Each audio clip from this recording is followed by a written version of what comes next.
वा, मातीचा सुगंध, पाण्याचा गारवा आणि खूप सारी मस्ती. नमस्कार मंडळी, तर आजच्या या आपल्या ब्लॉगची सुरुवात या सुंदर दृश्याने होते. तर हे गव्हाला पाणी पाजण्याच्या नावाखाली काय करायला आलेत हे आपल्या सगळ्यांना माहितीच आहे. तू समझा? हाँ. नाही, तू समझा नाही. नेहमीप्रमाणे सगळ्यांना गंडवून मातीत खेळायला यायचा त्यांचा प्लॅन असतो. पण यावेळी त्यांचा प्लॅन सपशेल फेल झालेला आहे, कारण मी त्यांच्यासोबत नातवाच्या काळजीपोटी बाबांनी अक्षरशः त्या गव्हाला धुवूनच काढला. आणि नातवाचा आनंद तर बघा. शेतात अतिरिक्त उच्छाद मांडल्यामुळे आमची रवानगी थेट घरी करण्यात आली आणि आमच्या अंगात असलेले किडे शांत करण्यासाठी आम्हाला आमच्या आवडीचं काम देण्यात आलं. नंतर तात्या विंचूचा अवतार धारण करून लगेच आपल्या कामाला लागले. खुश दमले रे बाबा. खत्म हो गया भैया मैटर.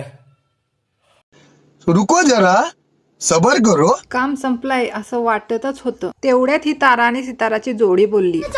या जागेला तर अक्षरशः उंदीर मामांनी आपलं पर्सनल टॉयलेटच बनवून ठेवलं होतं. डोक्यावर एक केसही शिल्लक असो या नसो, या सगळ्यांच्या स्वच्छतेची जबाबदारी आपल्या डोक्यावर घेऊन कामाला सुरुवात केली. स्वतःला स्पायडरमॅनची बहीण समजून थोडे स्टंट तो बनतेही है. माझं काम चालूच होतं.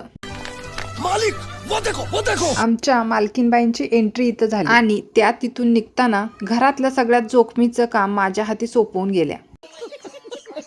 सुपलीत भरलेला केर फेकतात त्याप्रमाणे बाहेर गेल्यावर आराम करण्याचा विचार मी लांब फेकून दिला. झटपट पटापट म्हणत मी उरलेली कामं आवरून घेतली. साफसफाई अशी केली की पुढच्या वर्षी पाय धरून बोलली पाहिजे, पुढच्या वर्षी काय तू साफसफाई करू नको. गेल्या वर्षी ठेवलेले सामान आम्ही आजपर्यंत शोधतो. सफाईच्या कामात निसटले तोवर जेवणात अडकले. साला ये दुख काय खत्म नहीं होता बे. पण ही दोघं यांची सुकी साखर झोप एन्जॉय करत होते. मग म्हटलं आपण कशाला मागं राहायचं, आपणही एन्जॉय करून घेऊ. मग मी घेतली मेहंदी काढायला आणि हे डोक्यावरचं टोपडं तुम्हाला माहिती आहे का काय आहे, मी नक्की लवकर सांगेन तुम्हाला काय आहे ते, पण हे खूप उपयुक्त आहे. आजच्या व्हिडिओमध्ये एवढ्याच गप्पा गोष्टी. भेटूयात नेक्स्ट व्हिडिओमध्ये. तोपर्यंत असेच व्लॉग एन्जॉय करत राहा. Bye bye.